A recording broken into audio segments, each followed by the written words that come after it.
From the PEN studios, this is the Imperfect Moms Club with your hosts, Lisa and Brittany.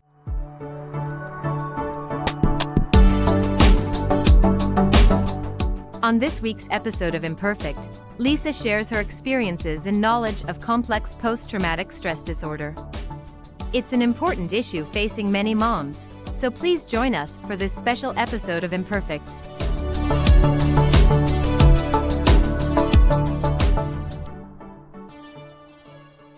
Hey guys, today I wanted to talk to you about complex post-traumatic stress disorder. It's something that I deal with on a daily basis. I've been on this, what seems like a forever journey of healing from it, so I wanted to talk about it and to kind of teach you guys about it. We're going to get into what it is, some signs and symptoms to look for, and then ways to cope and eventually heal from it. Throughout the episode, I'll also be sharing my personal struggle with CPTSD. This is a recent discovery of mine, so it's been quite a huge undertaking, trying to move through this and heal, and, there's just, childhood trauma is a beast, but we will get through this together.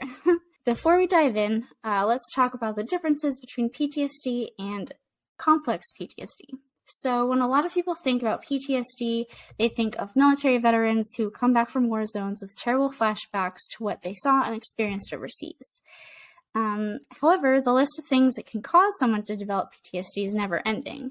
Anything from going to war to being involved in a car accident. In most PTSD survivors, the flashbacks and feelings all revolve around one incident or one time period in that person's life. There may be multiple incidents, but they're all individual incidents that have their own individual memories and feelings attached to them. Complex PTSD is a little different, though. The C in CPTSD stands for complex, so complex trauma. So complex trauma is defined by the National Child Traumatic Stress Network as both children's exposure to multiple traumatic events, often of an invasive or interpersonal nature, and the wide-ranging long-term effects of this experience. It's complex trauma because it's twofold. It's, you have the series of events that happened, but then you have the lingering long-term effects of that. Sometimes we have these long-term symptoms and we don't even remember what happened. We just have all these triggers, but I'll get into that later. Complex PTSD stems from ongoing trauma, usually in childhood, that was never resolved. CPTSDfoundation.org defines CPTSD by saying that, quote, it always involves being hurt by another person. These hurts are ongoing, repeated, and often involving a betrayal and loss of safety, end quote. There are so many different things that can contribute to complex PTSD, from physical or sexual abuse to emotional neglect. This is a surprise for me when I discovered my own CPTSD journey. I didn't realize that the lack of something could be traumatizing. I thought that in order for the event to be considered traumatic, it needed to be abuse. Nope. Emotional neglect can be just as damaging. Feeling as a child like you weren't enough, or that you were never able to express your emotions the way you needed to, either out of fear or shame. These can have lasting effects on how those children grow up and behave in their adult lives and relationships. As human beings, we need safety. We need safe people, safe places, and safe things. And we need this safety from childhood through adolescence in order for our brains to develop in the healthiest way possible. Since complex trauma is essentially a loss of safety, this means that adult survivors of complex PTSD had no control over themselves, other people, or their environments during crucial points in their childhood. This loss of safety and security, both physical and emotional, halted their growth, and they were never able to fully create the lives they wanted. A lot of these adult survivors have no real sense of self-worth and no sense of self. At the time of the trauma, the children are often unable to understand what's happening. So because of this, the brain invents ways to protect them from the danger they can't understand. And those coping mechanisms are carried on through to adulthood. So let's take a step back. As humans, we all respond to trauma in one of four ways. We've all heard of fight or flight. Those are the ones that are most commonly referenced. We talk about people's fight or flight response. However, according to Pete Walker, who wrote the book that's most commonly used to talk about CPTSD, it's called Complex PTSD from Surviving to Thriving. So Pete Walker talks about two more responses, and those are freeze and fawn. Let's define the trauma types real quick. So fight is an aggressive response to perceived threat, or to an actual threat. Flight is fleeing either physically or mentally by becoming hyperactive. Then you have freeze, which is numbing out, dissociating, and just kind of accepting the inevitable. And then you have fawn. And fawn is, trying to appease a threat by pleasing it and being helpful, maybe this won't be as bad if I, make them happy or what have you. As children, when the threat was real and the traumatic events were first occurring, these innate responses helped to protect us. As adults with unresolved childhood trauma, we live our lives with the same hypervigilance and other coping mechanisms that we learned as children. Even after years of the threat being gone, we are physically and emotionally safe from harm, but we all feel like we're in danger. Even if we can't remember the original trauma, as is the case with me, I have bits and pieces, but a lot of my childhood has been blocked out. This continued hypervigilance and the trauma responses we learned that are still triggered can lead to some less than ideal personality traits. According to Complex PTSD from Surviving to Thriving, Pete Walker says the most common personality traits that stem from the 4 trauma types are as follows. Fight response equals narcissistic tendencies. Flight response, obsessive compulsive. Freeze, dissociative. And fawn, codependent. Some people can have a mix of 2 trauma types, and mine are freeze and fawn.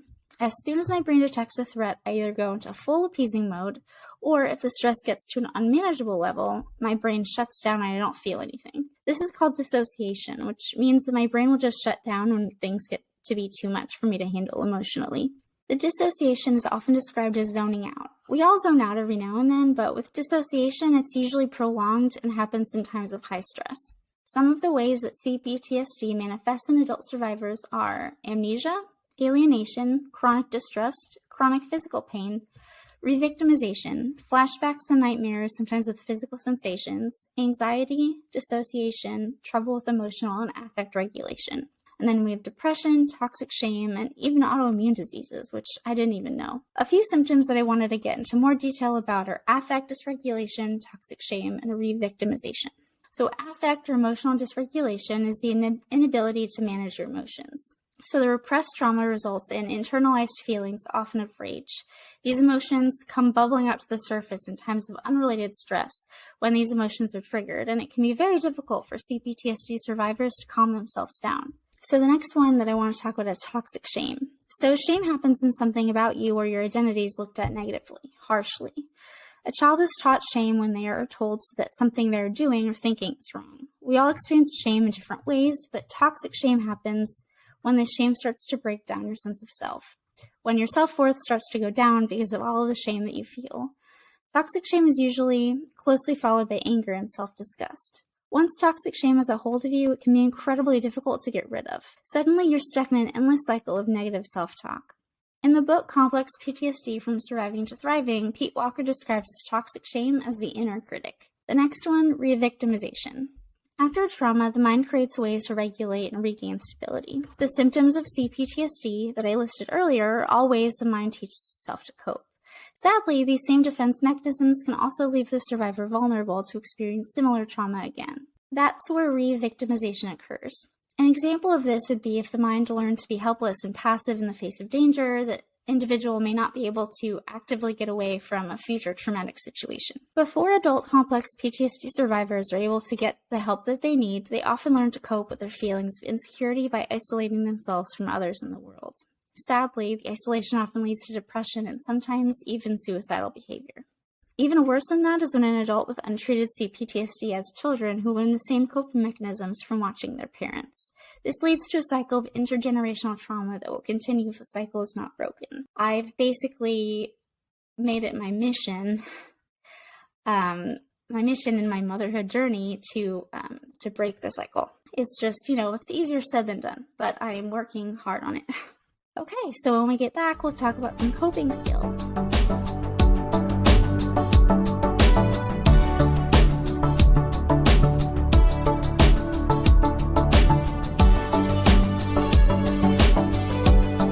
The Imperfect Moms Club is brought to you by... Did you know Geico's now offering an extra 15% credit on car and motorcycle policies? That's 15% on top of what Geico could already save you. So what are you waiting for? Your teenager to help around the house? Okay, Mom, I emptied the dishwasher, vacuumed the basement, and folded the sheets out of the dryer. Wait, what? Oh, and next, I'm going to clean Mitten's litter box. Are we in some kind of prank show or something?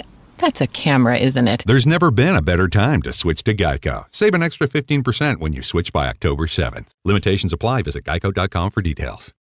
Hey, my friend, I just wanted to pop in for one quick second and just ask you if you wouldn't mind sharing a screenshot of the show right now on your social media. If you would do that and post it to your Instagram stories, to your Facebook stories, or something like that, and tag us, that would help our show so much. The best advertisement is by word of mouth from our listeners, just like you. If you found an episode that you truly love and that was helpful for you, or that just made you laugh along with us, please share that with your family and friends. We want to grow our community, and the only way to do that is with your help. This is the Imperfect Moms Club on PEN.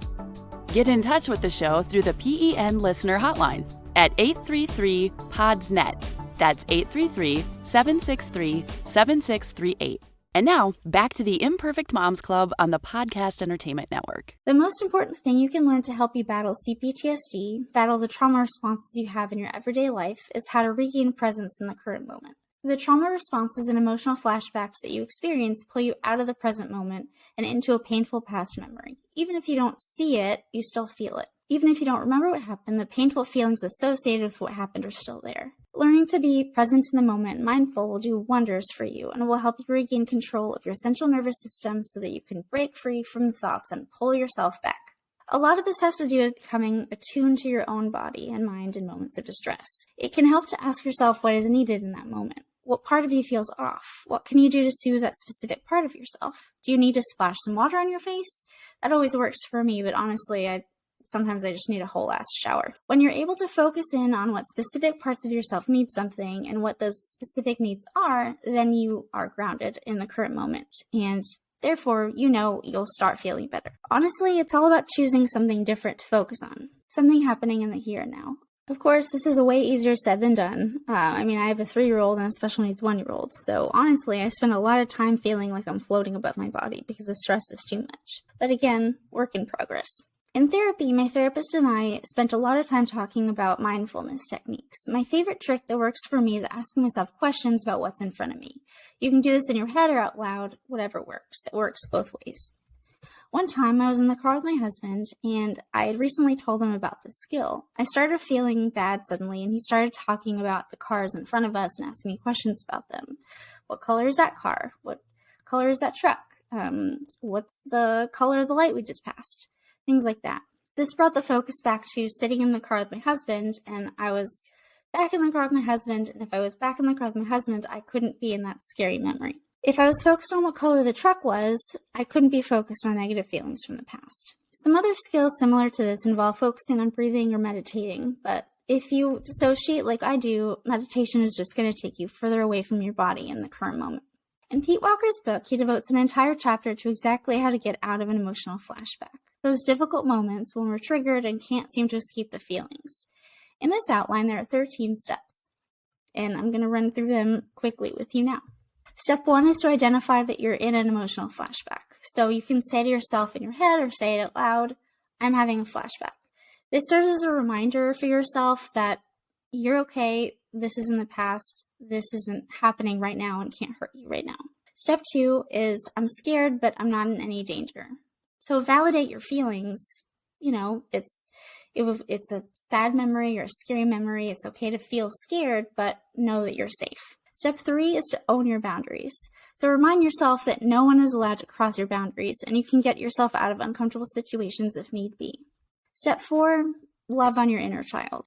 They're in need of comfort and security in this moment and need to know that you love them and care for them unconditionally. Step 5 is to remember that this feeling is not forever. It may have felt that way as a child, but it's just a bad memory now. It'll fade. Step 6 is to tell yourself that you're an adult now. The flashbacks will have you back in the body and mind that was experiencing the trauma for the first time, so you just need to remind yourself, hey, I'm in a different body now. I'm bigger. I'm an adult. Step 7 is to come back to your body. Ground yourself in the current moment by focusing on your breathing or just feeling your current surroundings or asking yourself questions like I mentioned. The floor under your feet, feel that. And, if you need to touch the walls of your room, feel the walls. And if you still feel nervous or panicky energy in your body, just don't let it control you. Shake it out if you need to. Step 8 is to resist the inner critic. Don't let yourself catastrophize the situation. Some ways to do this, as explained by Pete Walker, are through our thought stopping or thought correcting. Just in his example, instead of thinking, I'm so stupid for doing that, say, I made a mistake and that's okay. If you're a mom, the best way I know to describe this is talk to yourself as you would talk to your child. I would never call Lily stupid, so why would I call myself stupid? I don't know why we do this, but there it is. Step 9 is to allow yourself to grieve. It's okay to be sad about things that happened in the past. Practice self-compassion. It's okay to feel sorry for the child that you once were. And although these flashbacks may make you feel anger, turn that anger into self-protection. Vow to never let that happen again. Step 10 is to seek comfort in healthy relationships. It's okay to take time to be alone in moments of distress, but don't let yourself be completely isolated from those that could help you. Step 11, identify your triggers so you can avoid them in the future. Again, this is easier said than done.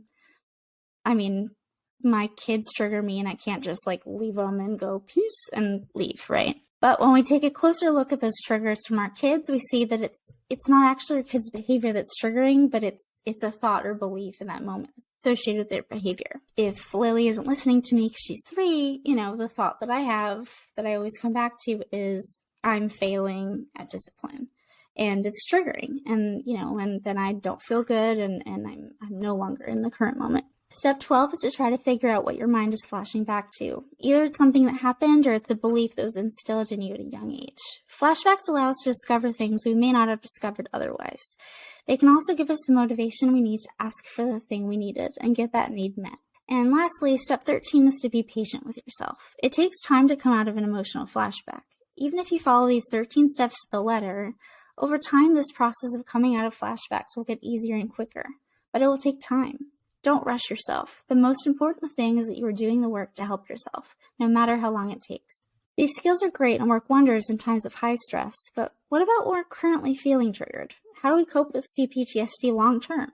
These skills are great and work wonders in times of high stress, but what about when we aren't currently feeling triggered? How do we cope with CPTSD in the long term? When I come back, I'll discuss how to actually start healing from those traumas that are holding you back.